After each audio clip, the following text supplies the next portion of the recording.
Aujourd'hui, on nous parle d'industrialisation de tech en Afrique de l'Ouest. Mais est-ce vraiment la réalité?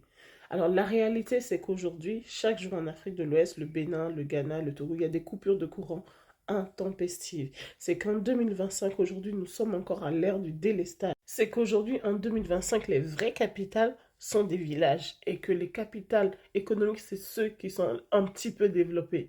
C'est qu'aujourd'hui, Porto-Novo, ben, c'est un peu un village. Aujourd'hui, bah, c'est Cotonou qui a un peu développé. Et quand je vous parle de développement, allez encore voir. Aujourd'hui, Yamoussoukro n'est pas aussi développé qu'Abidjan, mais pourtant on nous parle d'un développement.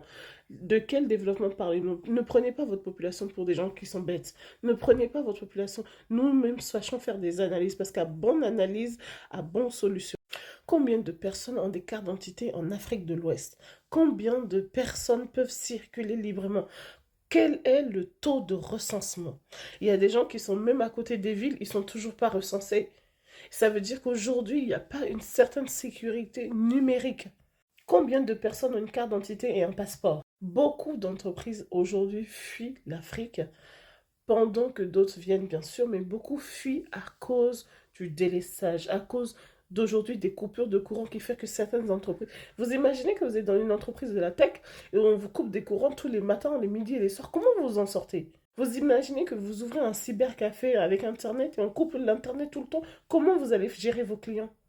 Alors, vous nous parlez de quel développement? Un développement optique de façade.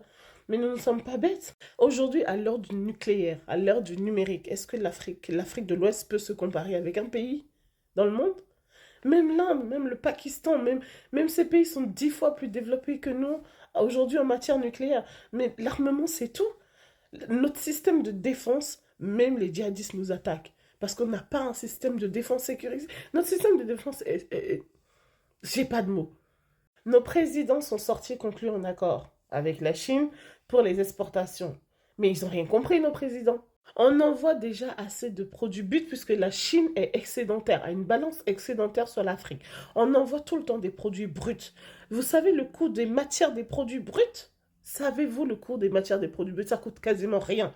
Et ils nous les renvoient, made in China, transformés. Ils créent de l'emploi chez eux, ils créent des usines chez eux, ils transforment et nous les vendent plus cher. Alors, cet accord d'aller dire, oui, bah, les taxes, il n'y a plus de taxes sur les produits bruts exportés et tout, c'est n'importe quoi. Ils vont juste piller l'Afrique. On va juste envoyer plein de matières brutes vers la Chine. Nous allons juste piller l'Afrique. Il fallait limiter les quantités. Il fallait conclure des accords sur la TVA. Il fallait dire que il y a une partie qui sera transformée chez nous. Ils doivent implanter des usines chez nous et les transformer ou nous former à la transformation avant de faire sortir ces produits de notre pays, de nos continents. C'est pas possible ça, que tous ces présidents sont partis et ont signé cet accord avec le sourire. Vous voulez vider l'Afrique? Voulez-vous vider l'Afrique? Quel genre de président avons-nous en 2025? Ils sont en train de tout vendre. Ils n'ont aucune connaissance économique, géopolitique, internationale du monde. Ils n'ont aucune connaissance sur l'internationalisation des entreprises. Sinon, aucun de ces... Vous êtes 53 pays à avoir accepté un accord pour développer, pour piller l'Afrique, pour piller notre continent. Non mais vous êtes sérieux quoi? Je vais vous dire aujourd'hui pourquoi les banques ne nous prêtent. Imagine, tu es une banque. Tu es une banque, donc c'est quoi le rôle de la banque? C'est de prêter. C'est de faire des crédits. Mais comment tu veux faire des crédits quand une personne peut prendre ton argent et aller au nord du Bénin ou au nord du Togo sans que tu le retrouves jamais parce que le gouvernement n'a pas posé les bases. Le gouvernement n'a pas sécurisé l'environnement. Donc comment une entreprise fait? Ah, les assurances. Oui, mais les assurances, ça marche pas comme ça. Dans un pays où il n'y a même pas de sécurité, vous allez parler d'assurance. Imagine que tu es une banque. Est-ce que tu prêterais facilement, toi? Pour que les banques jouent leur rôle en Afrique, il faut impérativement que l'État fasse le fondement, la base, la numérisation, le recensement et que tout soit noté. Dans certaines rues d'Afrique aujourd'hui, il n'y a même pas de plaque, c'est-à-dire qu'il n'y a pas de numéro de rue, il n'y a pas de nom de rue. Ça va, on n'a pas assez de personnes célèbres, on n'a pas assez de personnes historiques. Chaque président nous parle de construction. Oui, ils ont construit un pont, oui, ils ont construit ci, mais chaque année, les pays africains restent toujours les moins développés. Vous nous parlez de construction de ponts. Depuis 120 ans, chacun vient construire des ponts. Depuis 120 ans, chacun vient faire 6 routes. Non mais arrêtez. Vous nous parlez de tourisme. Vous imaginez le tourisme? Il n'y a même pas un environnement sécurisé, il n'est même pas décentralisé, il n'est même pas... Le tourisme, c'est une catastrophe en Afrique, je vous dis aujourd'hui, en Afrique de l'Ouest. Avez-vous vu vraiment des pays touristiques? Avez-vous vu... Non, non, j'ai pas dit que c'est pas joli, je dis le tourisme, le secteur du tourisme est une catastrophe. Avez-vous été à Bali? Avez-vous été aux Philippines? Avez-vous été à Manille? Mais Zanzibar, c'est joli. Mais niveau touristique, c'est pas assez cadré. Il y a pas de vraies choses qui sont mises en place pour développer les paysages qu'on a, le vrai secteur du tourisme. C'est une catastrophe, le tourisme en Afrique. Alors oui, vous nous mettez des émissions à la télé, The Voice, un dîner presque parfait, le Bachelor, tout ça. Mais c'est pas ce dont l'Afrique a besoin aujourd'hui. Oui, un peu de divertissement pour nous rendre encore plus abrutis. Mais on n'a pas besoin de ça. Parce qu'il faut une génération de sacrifices aujourd'hui pour que l'Afrique devienne quelque chose. Et ça, c'est pas tellement drôle, ça. Pendant qu'il y a des émissions intellectuelles en Corée, au Japon, pendant qu'il y a des... Vous imaginez le secteur de l'aviation au Japon? Vous imaginez le secteur de l'automobile? On est 54 pays en Afrique. Quel est notre pouvoir technologique? Le secteur de l'automobile en Afrique de l'Ouest, c'est quoi? Le secteur de l'aviation en Afrique de l'Ouest, c'est quoi? Arrêtons de vivre dans une illusion d'optique qui fait croire qu'on est hyper développé, qu'on est bien. On ne l'est pas. On ne l'est pas. Regardez le monde autour de vous. Nos présidents voyagent. Ils voyagent. Mais ils ne nous aiment pas. Ils ne nous aiment pas pour laisser l'Afrique comme ça. Et nous-mêmes. Maintenant, nous-mêmes. Parce qu'il y a le secteur public et le secteur privé. Les ultra riches en Afrique font quoi? Nous-mêmes. Oui, des podcasts, des émissions de télé. Oui, j'ai réussi. Vous faites quoi? Oui, ils vous diront, j'ai gagné mon argent tout seul, je me suis débrouillé. Et alors? Et alors? T'as vu ton continent?